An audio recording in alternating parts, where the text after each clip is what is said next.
अस्सलाम वालेकुम students. Review of equations of uniformly accelerated motion and Newton's laws of motion, ये दोनों topic जो हैं वो हम इस लेक्चर में डिस्कस करेंगे। तो सबसे पहले अगर इक्वेशन ऑफ मोशन की बात की जाए तो ये इक्वेशन ऑफ मोशन आप अपनी स्कूल फिज़िक्स में पढ़ चुके हैं, ड्राइव आपने वहाँ पे की है।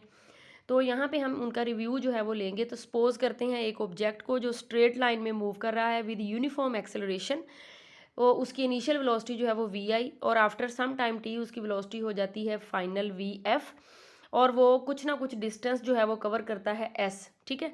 तो यहाँ पे तीन इक्वेशन ऑफ मोशन जो है वो हम उस बॉडी के लिए जो है वो अप्लाई कर सकते हैं, यानी मुख्तलिफ पैरामीटर्स जो है वो कुछ दिए हुए होते हैं, तो कुछ जो है वो हम इन इक्वेशन की मदद से फाइंड आउट कर सकते हैं। तो फर्स्ट इक्वेशन होती है हमारी V F is equal to V I plus A T, यानी एक्सेलरेशन, टाइम और दोनों वेलोसिटीज़ का आपस में रिलेशनशिप है। उसके बाद ये डिस्टेंस के लिए है, S is equal to V I T plus half of A T square and V F square minus V I square is equal to two A S. ठीक है।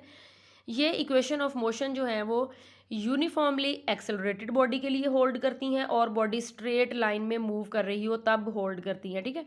यानी लीनियर मोशन के लिए दो कंडीशन है कि ये इक्वेशन कब होल्ड करती हैं। दो सिचुएशन है, एक बॉडी लीनियरली मूव कर रही हो स्ट्रेट लाइन में यानी एक ही डायरेक्शन में, और दूसरा कि उसका जो एक्सेलरेशन हो वो यूनिफॉर्म हो। ठीक है। उसके बाद जो है वो अगर हम ये कह रहे हैं कि बॉडी स्ट्रेट लाइन में मूव कर रही है यानी इस तरह से, तो इट मीन्स उसकी डायरेक्शन चेंज नहीं हो रही। ठीक है। जो भी डायरेक्शन है वही रहेगी। तो जो तमाम वेक्टर्स हैं जैसे डिस्प्लेसमेंट है, वेलोसिटी है, डिस्प्लेसमेंट का वेक्टर है, वेलोसिटी का वेक्टर है और एक्सेलरेशन का वेक्टर है, ये तीनों जो हैं इनकी डायरेक्शन सेम होगी। तो ये तीनों वेक्टर्स जो हैं वो इन क्वेश्चन में हम एज अ स्केलर ट्रीट करेंगे, यानी इनके ऊपर वेक्टर का निशान लगाने की हमें ज़रूरत नहीं है। स्केलर के तौर पे जो है वो हम इन्हें ट्रीट करेंगे क्योंकि डायरेक्शन ऑफ मोशन चेंज नहीं हो रही, तो हम इनको एज अ स्केलर ट्रीट कर सकते हैं। ठीक है। उसके बाद एक और मेन पॉइंट है कि अगर किसी भी वेक्टर को नेगेटिव साइन दे दिया जाता है, जैसे फॉर एग्जांपल वेलोसिटी के साथ जो है वो नेगेटिव साइन है, तो इट मीन्स कि जो इनिशियल वेलोसिटी होगी जो उसकी डायरेक्शन होगी, तो जो फाइनल वेलोसिटी होगी उसकी डायरेक्शन इसके ऑपोजिट होगी। ठीक है। यानी अगर इनिशियल वेलोसिटी की ये डायरेक्शन है तो फाइनल वेलोसिटी की ये डायरेक्शन होगी, इसीलिए उसके साथ जो है वो नेगेटिव साइन आया है। बाकी जो है वो इसकी जो इक्वेशन ऑफ जो आप कह सकते हैं कि डायरेक्शन ऑफ मोशन जो है वो चेंज नहीं होगी। ठीक है। उसके बाद जो है वो एक वर्टिकली अपवर्ड बॉडी जो है वो मूव करती हैं, जैसे वर्टिकली अपवर्ड एक बॉडी जो है वो ऊपर की तरफ जाती है, फिर जो है वो इस तरह से नीचे आ जाती है due to the force of gravity, और जो ग्रेविटेशनल एक्सेलरेशन होता है वो होता है G is equal to 9.8 metre per second square. ठीक है। और ये आपको पता है कि ये जी की वैल्यू जो है वो कांस्टेंट है। जब बॉडी ऊपर की तरफ जाती है तो जी की वैल्यू नेगेटिव होती है, जब बॉडी ऊपर से नीचे की तरफ आती है तो वैल्यू पॉजिटिव होती है, क्योंकि ग्रेविटी की वजह से चीज़ें जो ज़मीन जो है वो हर चीज़ को अपनी तरफ अट्रैक्ट करती है। अगर एयर फ्रिक्शन जो है वो नहीं है, कोई भी ड्रैग फोर्स या एयर रेजिस्टेंस वगैरह की फोर्स इन्वॉल्व नहीं है, तो इसलिए हम इस तरह की बॉडी को कहते हैं कि फ्रीली फॉल मूव कर रही है under the action of force of gravity, और इसका जो ग्रेविटी की वजह से जो ग्रेविटेशनल एक्सेलरेशन होता है वो कांस्टेंट होता है, ऊपर जाते हुए नेगेटिव, और जब बॉडी नीचे आ रही होती है तो पॉजिटिव। ठीक है। तो इस तरह से ये जो इक्वेशन ऑफ मोशन अभी हमने पढ़ी हैं ये सारी की सारी जो अपवर्ड वर्टिकली अपवर्ड बॉडी है उसके लिए भी हेल्प आउट करेंगी, यानी ऐसे ही एप्लीकेबल होंगी जिस तरह से लीनियर मोशन में जो है वो एप्लीकेबल हैं। ठीक है। फ़र्क सिर्फ ये पड़ेगा कि एक ही जगह पे आप क्या जो है वो लिख देंगे, जी लिख देंगे। ठीक है। जहाँ पे लीनियर एक्सेलरेशन होगा वहाँ पे ग्रेविटेशनल एक्सेलरेशन की वैल्यू जो है वो यूज़ करेंगे। ठीक है। उसके बाद जो है वो न्यूटन के लॉ पढ़ने से पहले यहाँ पे दो पॉइंट्स जो हैं वो दिए गए हैं, उनको डिस्कस कर लेते हैं। सबसे पहले ये एक पॉइंट है जिसमें कहा गया है कि how the displacement of a vertically thrown ball varies with time. एक बाल जो है वो जब आप ऊपर से नीचे की तरफ आती है तो उसका जो डिस्प्लेसमेंट है टाइम के लिहाज से वो कैसे वेरी करता है। तो यहाँ पे ग्राफ जो है वो दिखाया हुआ है, एक्स एक्सिस पे लिया गया है टाइम और वाई एक्सिस पे लिया गया है डिस्प्लेसमेंट, और आपको पता है ऊपर की तरफ डिस्प्लेसमेंट बढ़ रहा है और इस तरफ जो है वो टाइम बढ़ रहा है। ठीक है। एक्स एक्सिस पे तो जब एक बॉडी अपनी मूवमेंट शुरू करती है तो उसका डिस्प्लेसमेंट जीरो है, ऊपर की तरफ जाती जाती है डिस्प्लेसमेंट। एक टाइम आता है जब डिस्प्लेसमेंट मैक्सिमम हो जाता है 20 मीटर, और वो होता है टाइम क्या होता है 2 सेकंड, यानी 2 सेकंड में उसका डिस्प्लेसमेंट मैक्सिमम वो हाइट पे पहुंच जाती है। ठीक है। 20 मीटर, और उसके बाद जो है वो फिर आपको पता है बॉडी ऊपर जाके एक लम्हे के लिए रुकती है, फिर जो है वो दोबारा वापस इस डायरेक्शन में अपनी मूवमेंट शुरू कर देती है, यहाँ तक कि 4 सेकंड में वो उसी लेवल पे आ जाती है, यानी ग्राउंड को जो है वो टच कर लेती है। ठीक है। तो इस तरह से ऊपर की तरफ जाते हुए डिस्प्लेसमेंट मैक्सिमम 20 मीटर, और उसके बाद जो है वो रेस्ट पे यानी एक लम्हे के लिए रुकती है और फिर वापस जो है वो ज़मीन के ऊपर। तो ये दोनों का रिलेशनशिप हो गया टाइम का डिस्प्लेसमेंट के साथ। उसके बाद जो है वो नेक्स्ट हमारे पास जो ग्राफ है वो वेलोसिटी और टाइम का है। How the velocity of a vertically thrown ball varies with time, velocity is upward positive, यानी अपवर्ड जो वेलोसिटी पॉजिटिव है, यानी ये वाला जो सेक्शन है ये अपवर्ड है, ये पॉजिटिव है, और ये वाला जो है वो सेक्शन डाउनवर्ड है, तो ये नेगेटिव वेलोसिटी के लिए है। देखें किसी बाल को जो है वो 20 मीटर, ये बॉडी की वेलोसिटी है जो मैक्सिमम है, 20 मीटर पर सेकंड जो है वो उसकी वेलोसिटी है के साथ फेंका जाता है। तो आपको पता है जब बॉडी ऊपर की तरफ जाती है तो उसकी वेलोसिटी डिक्रीज़ करती है, जैसे जैसे जैसे ऊपर की तरफ जाएगी वेलोसिटी डिक्रीज़ करेगी, यहाँ तक एक पॉइंट ऐसा आएगा वहाँ पे जाके वेलोसिटी ज़ीरो हो जाएगी और वो चीज़ वापस जो है वो वापस मुड़ना शुरू कर देगी। तो तब उसकी वेलोसिटी जो है वो इंक्रीज़ होगी यहाँ तक कि just before to touch the ground, फिर मैक्सिमम और फिर वो ग्राउंड को टच कर जाएगी। तो यहाँ पे भी वही ग्राफ है, इस एक्सिस पे टाइम लिया गया है, वर्टिकल पे वेलोसिटी ली गई है, ऊपर की तरफ यानी ये जीरो लेवल है तो ऊपर की तरफ वेलोसिटी पॉजिटिव है, नीचे की तरफ वेलोसिटी की वैल्यू जो है वो नेगेटिव है। अब अगर देखा जाए तो 20 मीटर पर सेकंड की वेलोसिटी से बॉल को ऊपर की तरफ फेंका गया, तो मैक्सिमम वेलोसिटी के साथ जब वो नीचे आ रही होती है उसकी वेलोसिटी डिक्रीज़ करती है, यहाँ तक कि इस पॉइंट के ऊपर पहुँचकर उसकी वेलोसिटी यानी आफ्टर 2 सेकंड उसकी वेलोसिटी जो है वो मैक्सिमम हाइट पे पहुंच जाती है और वो ज़ीरो को टच जो है वो करती है, क्योंकि वेलोसिटी एक लम्हे के लिए ज़ीरो हो जाती है, फिर वो नेगेटिव यानी दूसरी साइड पे आना शुरू करती है, तो फिर इंक्रीज़ और यहाँ तक कि दोबारा 20 मीटर पर सेकंड की जो है वो वेलोसिटी उसको अचीव कर लेती है। ठीक है, तो इस तरह से ये टाइम के साथ यानी 4 सेकंड में दोबारा जो है वो ग्राउंड को टच कर लेती है। तो ये दोनों के दरमियान जो है वो रिलेशनशिप हो गया वेलोसिटी और टाइम के दरमियान। उसके बाद एक और पॉइंट है यहाँ पे, डू यू नो में, at the surface of the earth in situation where air friction is negligible object fall with the same acceleration regardless of their weight। ठीक है, यानी जब एयर फ्रिक्शन नहीं होती, जो आप चीज़ों को ऊपर की तरफ फेंके, कोई कम वेट की है कोई ज़्यादा वेट की है, तो वो नीचे आती हैं तो उनका जो ग्रेविटेशनल एक्सेलरेशन होता है वो एक ही होता है, यानी जी इज इक्वल टू 9.8 मीटर पर सेकंड स्क्वायर। उनके वेट के ऊपर वो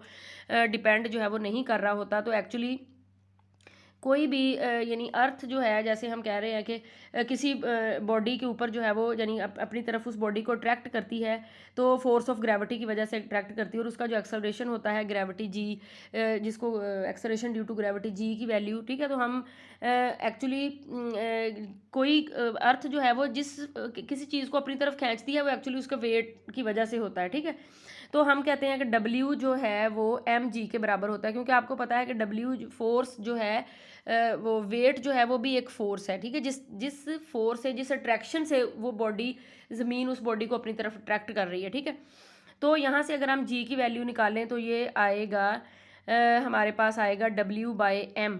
तो इट मीन्स के ग्रेविटेशनल एक्सेलरेशन हर बॉडी के लिए एक जैसा ही होगा, उसका वेट चाहे कुछ भी हो, क्योंकि ये वाला जो फैक्टर है ना हमारे पास, ये जो रेशो है W/m, ये कांस्टेंट रहना है। ठीक है, तो ये दोनों जो है, इन दोनों की वैल्यू जो है वो एक रेशो में है, तो एक चीज़ बढ़ेगी तो साथ दूसरी भी बढ़ेगी, कम होगी तो दूसरी भी कम होगी। लेकिन जो ये इधर को दिया हुआ है ग्रेविटी का एक्सेलरेशन यानी एक्सेलरेशन ड्यू टू ग्रेविटी, ये कांस्टेंट होगा। तो कोई भी बॉडी जो है वो जब इस तरह से फॉल करेगा, ऑब्जेक्ट नीचे गिरेगा, तो चाहे उसका वेट जो भी हो, उसका जो ग्रेविटेशनल एक्सेलरेशन होगा वो कांस्टेंट होगा 9.8। ठीक है, ज़्यादा हो कम हो इससे कोई फ़र्क नहीं पड़ता।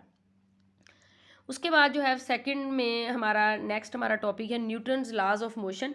तो आपको पता है कि ये जो हमारी अब हम पढ़ रहे हैं मोशन और फोर्स के बारे में, तो मैकेनिक्स जो है वो इसको कहते हैं, यानी मैकेनिक्स फिज़िक्स की वो ब्रांच है जिसमें हम बिहेवियर जो है वो स्टडी करते हैं मुख्तलिफ बॉडीज़ का, जब उनके ऊपर मुख्तलिफ फोर्सेस जो है वो अप्लाई की जाती हैं। ठीक है, हम उनका बिहेवियर जो है वो स्टडी करते हैं।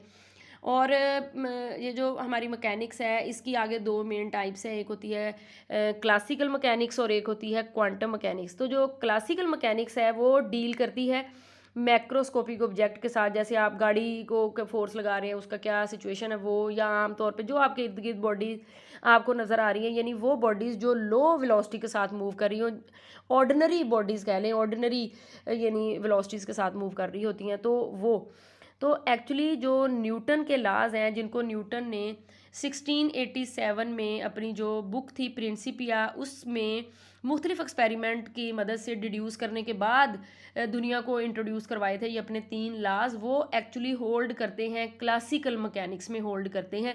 जब चीज़ें ऑर्डिनरी वेलोसिटी के साथ, जो आपको इर्द गिर्द अपने ऑब्जेक्ट नज़र आ रहे हैं मुख्तलिफ किस्म की मोशन में, उनके ऊपर फोर्स लगती है, एक्सेलरेशन है, जिनके बारे में अभी हम आगे पढ़ेंगे, उनका मैस होता है इस तरह, तो वहाँ पे न्यूटन के लॉ होल्ड करते हैं। जहाँ पे चीज़ें वेलोसिटी ऑफ लाइट को अप्रोच कर जाती हैं, बहुत ज़्यादा स्पीड के साथ चीज़ें मूव कर रही होती हैं, वहाँ पे क्लासिकल फिजिक्स होल्ड नहीं करती, क्लासिकल मैकेनिक्स होल्ड नहीं करती, बल्कि वहाँ पे क्वांटम मैकेनिक्स होल्ड करती है, यानी सब एटॉमिक पार्टिकल्स के लिए। तो वहाँ पे चीज़ें ऑर्डिनरी वेलोसिटी के साथ नहीं बल्कि स्पीड ऑफ लाइट के साथ मूव कर रही होती हैं, approaches to speed of light, तो वहाँ पे आइंस्टाइन की मैकेनिक्स जो है वो होल्ड करती है, तो उसको क्वांटम मैकेनिक्स का नाम देती है, वहाँ पे आइंस्टाइन के लॉ होल्ड करते हैं। ठीक है, तो ये इसकी लिमिटेशन होगी कि कहाँ तक जो है वो ये होल्ड करती है। उसके बाद जो है वो फर्स्ट लॉ जो है वो हम डिस्कस करते हैं, न्यूटन का जो है वो हमारे पास फर्स्ट लॉ हम डिस्कस करते हैं। फर्स्ट लॉ क्या कहता है हमें, ये आपने पहले भी यानी कि आपने पढ़ा हुआ है फर्स्ट लॉ, कि कोई भी चीज़ जो है वो खुद से अगर रेस्ट में है तो खुद से मूव नहीं कर सकती, और अगर मूव कर रही है यानी यूनिफॉर्म वेलोसिटी के साथ, तो वो यानी अपनी उस सिचुएशन में, अपनी वो जो सिचुएशन होती है वो उसकी बरकरार रहती है। ठीक है, तो ये था फर्स्ट लॉ ऑफ मोशन। एक बुक टेबल के ऊपर पड़ी हुई है तो वो पड़ी रहेगी जब तक आप उसको फोर्स लगा के उठा के दूसरी जगह पे नहीं रख देते। एक गाड़ी रोड के ऊपर जा रही है, यूनिफॉर्म वेलोसिटी के साथ जा रही है, तो उसकी बगैर फोर्स लगाए उसको आप रोक नहीं सकते या उसको एक्सेलरेट नहीं कर सकते, उसकी वेलोसिटी में चेंज नहीं लेके आ सकते। तो इस तरह से हम ये कह सकते हैं कि कोई भी चीज़ होगी, no body begins to move और कम्स टू रेस्ट इटसेल्फ, ये बू अली सीना ने कहा बहुत ऐसा पहले, ये वही ये बात है, वही ये लॉ है। ठीक है, तो एक और इस लॉ का एक और नाम है जिसको कहते हैं लॉ ऑफ इनर्शिया। ठीक है, लॉ ऑफ इनर्शिया यानी क्या है, इनर्शिया क्या चीज़ है actually, the property of an object tending to maintain the state of rest or state of uniform motion is refer to as the object inertia. एक body जो है वो अपनी उसकी वो टेंडेंसी जिसमें जब वो रेस्ट में है तो रेस्ट में रहना चाहती है। ठीक है, तो और वो अगर यूनिफॉर्म मोशन में है तो वो उसी सिचुएशन में रहना चाहती है। बॉडी की इस टेंडेंसी को कहते हैं इनर्शिया, और इनर्शिया को क्या चीज़ जो है वो जिसकी मदद से हम इनर्शिया मेजर कर सकते हैं वो कहलाता होता है हमारे पास, वो हमारे पास कहलाता है मैस। यानी मैस जो है ये क्वांटिटेटिव मेजर है इनर्शिया का। मैसिव बॉडीज़ जो है वो आपको ज़्यादा इनर्शिया जो है वो करती हैं, यानी उसकी वो टेंडेंसी जिसकी वजह से वो जब आप उसके ऊपर फोर्स लगाते हैं तो उनको रेस्ट से मूव करवाना, और अगर मूव कर रही हो तो उनको रेस्ट में लेके आना या एक्सेलरेट करना मुश्किल जो है वो हो जाता है। तो फर्स्ट लॉ जो है वो हमें एक तरह से आप ये कह लें कि एक फोर्स की डेफिनेशन के बारे में जो है वो हमें बताता है। न्यूटन का जो फर्स्ट लॉ है ये हमें जो फोर्स की डेफिनेशन है उसके बारे में बताता है कि किसी भी बॉडी को एक एक उसकी जो स्टेट ऑफ रेस्ट है उससे और एक स्टेट ऑफ यूनिफॉर्म मोशन है उससे चेंज नहीं किया जा सकता बगैर एक अनबैलेंस एक्सटर्नल फोर्स अप्लाई किए हुए। तो जो फर्स्ट लॉ है ये हमें एक फोर्स की डेफिनेशन के बारे में बताता है। ठीक है, तो फोर्स ही वो एजेंट है जो किसी भी जो कि कोई बॉडी उसकी सिचुएशन में चेंज जो है वो लेके आ सकता है। तो इनर्शिया जो है वो क्या है कि बॉडी की कोई बॉडी जो है ना वो अपनी हालत मतलब रेस्ट है उसमें रहना चाहती है, अपोज करती है, रेजिस्ट जो है वो करती है जब आप उसको चेंज जो है वो करना चाहते हैं। तो इसी तरह से यूनिफॉर्म के साथ वेलोसिटी के साथ मूव कर रही होती है तब भी। ठीक है, तो इनर्शिया बॉडी की वो टेंडेंसी है। ठीक है, जिसकी वजह से वो अपनी जो भी उसकी सिचुएशन होती है उसी में जो है वो रहना चाहती है। उसके बाद रेफरेंस फ्रेम आ जाते हैं कि रेफरेंस फ्रेम क्या होते हैं। तो रेफरेंस फ्रेम एक्चुअली एक वेल डिफाइंड कोऑर्डिनेट सिस्टम होता है। जैसे वेक्टर के चैप्टर में हमने कोऑर्डिनेट सिस्टम पढ़ा था, यानी रेक्टेंगुलर कोऑर्डिनेट सिस्टम, जिसमें एक एक्स एक्सिस था, एक वाई था, एक जेड था, और इसमें हम कोई भी वेक्टर है उसको रिप्रेजेंट करने के लिए, उसको ड्रा करने के लिए हमें इनकी ज़रूरत पड़ती है। तो एक हमारे पास रेफरेंस फ्रेम जो है ये क्या होता है, एक वेल डिफाइंड कोऑर्डिनेट सिस्टम होता है जो किसी भी बॉडी की पोजीशन को यानी आप ये कह लें कि डिस्क्राइब करने के लिए यूज़ किया जाता है। ठीक है, रिलेटिव टू द अदर। तो वो लेबॉर्ट्री अगर एक बॉडी को आप वहाँ पे मेजर कर रहे हैं, उसके साथ क्या फोर्स लग रही है या किस तरह की वो सिचुएशन में है, क्या चेंज उसमें आ रहा है, तो लेबॉर्ट्री जो है वो आपका फ्रेम ऑफ रेफरेंस होगी। तो ऐसा फ्रेम ऑफ रेफरेंस जिसमें न्यूटन के लॉ होल्ड करते हैं वो कहलाते हैं इनर्शियल फ्रेम ऑफ रेफरेंस, मतलब जिसमें लॉ ऑफ इनर्शिया होल्ड करता है, जिसमें चीज़ें या तो रेस्ट में होती हैं या यूनिफॉर्म वेलोसिटी के साथ मूव कर रही होती हैं, वो इनर्शियल फ्रेम ऑफ रेफरेंस कहलाता है। और हमारी अर्थ जो है वो भी इनर्शियल फ्रेम ऑफ रेफरेंस में शुमार की जाती है। उसके बाद दूसरा फ्रेम ऑफ रेफरेंस होता है non inertial frame. Non inertial frame of reference वो जिसमें चीज़ें एक्सेलरेट कर रही होती हैं, ठीक है। तो एक्सेलरेशन आप कह लें उसमें होता है, यूनिफॉर्म मोशन नहीं होती बल्कि एक्सेलरेटेड। तो ऐसे फ्रेम ऑफ रेफरेंस को आप non inertial frame of reference का नाम देते हैं, ठीक है। उसके बाद नेक्स्ट जो है वो हमारे पास है Newton second law of motion. Newton second law of motion जो है ये हमें फर्स्ट लॉ जो है वो हमें फोर्स की डेफिनेशन के बारे में बताता है, और जो सेकंड लॉ है ये हमें फोर्स की मेजरमेंट के बारे में बताता है। जब आपने फोर्स लगा दी तो जब आप फोर्स लगाएंगे किसी बॉडी के ऊपर तो फोर्स जो है वो चेंज लेके आएगी, ठीक है, और वो क्या करेगी कि उस बॉडी को एक्सेलरेट कर देगी, जो उसकी अपनी डायरेक्शन होगी उसी डायरेक्शन में, ठीक है। तो ये जो एक्सेलरेशन होता है ये फोर्स के डायरेक्टली प्रोपोर्शनल है, और ये जो एक्सेलरेशन है ये मैस के इन्वर्सली प्रोपोर्शनल है, ठीक है। मैसिव बॉडी को फोर्स लगा के एक्सेलरेट करना मुश्किल होगा, लेकिन जो लाइट बॉडी होगी उसको वही फोर्स लगा के एक्सेलरेट करना बहुत आसान होगा। यानी मैस कम होगा तो एक्सेलरेशन ज़्यादा होगा, मैस ज़्यादा होगा तो एक्सेलरेशन कम होगा, ठीक है। तो ये था सेकेंड लॉ। उसके बाद जो है वो थर्ड लॉ यहाँ पे आ गया। थर्ड लॉ जो है ये हमें क्या बताता है कि सिंगल आइसोलेटेड फोर्स एग्जिस्ट नहीं करती। एक्शन एंड रिएक्शन जो है ये आपस में बराबर लेकिन डायरेक्शन में ऑपोजिट होते हैं, मैग्नीट्यूड में बराबर डायरेक्शन में ऑपोजिट होते हैं। हमारे पास जो है वो आप ये कह लें कि एक बॉडी है ए और एक बॉडी है बी। ए जो है वो बी के ऊपर फोर्स लगाएगी और बी जो है वो फिर ए के ऊपर फोर्स लगाएगी। ये वाली फोर्स रिएक्शन की होगी और ये वाली जो फर्स्ट फोर्स होगी ये एक्शन की होगी और ये वाली फोर्स जो है वो रिएक्शन की होगी, ठीक है। और ये दोनों फोर्सेस यानी जो एफ ऑफ एक्शन वाली फोर्स है और रिएक्शन वाली फोर्स है, ये दोनों जो हैं वो एक दूसरे के बराबर, यानी एफ ऑफ एक्शन आप कह लें और माइनस एफ ऑफ रिएक्शन जो है वो आप कह लें, ये दोनों एक दूसरे के बराबर लेकिन डायरेक्शन में जो है वो अपोजिट होंगी। यानी अकेली फोर्स एग्जिस्ट नहीं करती। एक बॉडी किसी के ऊपर फोर्स लगाती है तो रिटर्न में दूसरी बॉडी भी उसके ऊपर फोर्स लगाती है।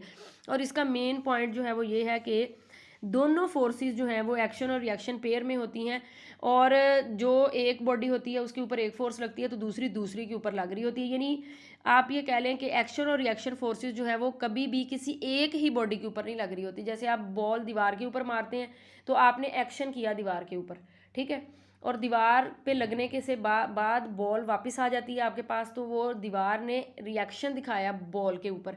तो एक्शन एंड रिएक्शन फोर्सेस जो है वो डिफरेंट बॉडी पे लगती हैं, एक ही बॉडी पे जो है वो नहीं लग सकती, ठीक है। तो ये जो है वो मेन थे हमारे Newton's third law of motion. उसके बाद एंड पे एक और यहाँ पे पॉइंट दिया गया है, उसको डिस्कस कर लेते हैं। Car accelerate along a road which force actually move the car. तो यहाँ पे दिया हुआ है कि कौन सी फोर्स है जो कार को मूव करवा रही है। तो एक्चुअली रेजिस्टेंस वो जो एयर की फ्रिक्शन होती है, sorry not air friction, the friction between the tyre and the road, ठीक है, जो टायर और रोड के दरमियान फ्रिक्शन की फोर्स होती है वो एक्चुअली जो गाड़ी है उसको एक्सेलरेट कर रही होती है, ठीक है। क्योंकि रिएक्शन की फोर्स के बगैर, एक तो वो है ना जो अंदर से फोर्स लग रही है वो आप ये कह लें कि वो एक्शन की है, तो उसके रिएक्शन में जो रेजिस्टिव फोर्स है जो कि कार के टायर के दरमियान और रोड के दरमियान फ्रिक्शन की फोर्स है वो उसको आगे की तरफ जो है वो धकेल रही है, ठीक है, एक्सेलरेट कर रही है। तो हम ये कह सकते हैं कि अगर किसी भी कोई भी चीज़ जो है वो जब मूव कर रही होती है तो उसके लिए ये रेजिस्टिव फोर्स होना बड़ा ज़रूरी है। जैसे आप ज़मीन के ऊपर जब चल रहे होते हैं तो आप ऐसे पाँव रखते हैं, वो एक्शन है, लेकिन वो रेजिस्टिव फोर्स जो ज़मीन की और आपके कदम यानी आपके स्टेप के दरमियान होती है वो आपको आगे की तरफ धकेल रही होती है। तो अगर आपके जो फुट है उसके दरमियान और अगर सड़क के दरमियान या रोड के दरमियान, इन दोनों के दरमियान अगर फ्रिक्शन की फोर्स ही प्रेजेंट नहीं होगी तो आप चल ही नहीं पाएंगे। तो इस तरह से यहाँ पे भी वो जो आप ये कह लें कि जो एक्चुअल फोर्स होती है जो इसको एक्सेलरेट कर रही होती है वो रेजिस्टेंस की फोर्स होती है जो कार के टायर और रोड के दरमियान होती है।